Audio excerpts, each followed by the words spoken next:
এটা হচ্ছে চলছে এখন জাম খুবই সুস্বাদু জাম ভর্তাও বলতে পারেন, জাম মাখানোও বলতে পারেন।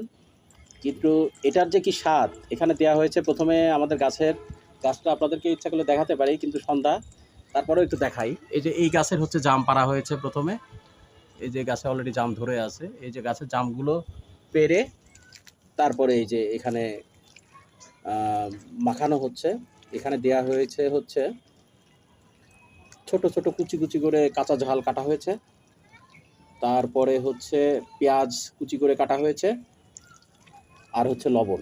এই তিনটাতে মিক্স করা হচ্ছে। এটা খুবই সুস্বাদু, অরিজিনাল জাম খাওয়ার যেরকম স্বাদ, এটা তার থেকেও স্বাদ খুব ভালো। যারা খেয়েছেন তারা অবশ্যই বুঝতে পারছেন। আর এরকম আহ, উম, কি বলে জাম মাখানো যারা যারা খেয়েছেন কমেন্টে জানান যে কেমন লেগেছে আপনাদের আর কারা কারা খেয়েছেন।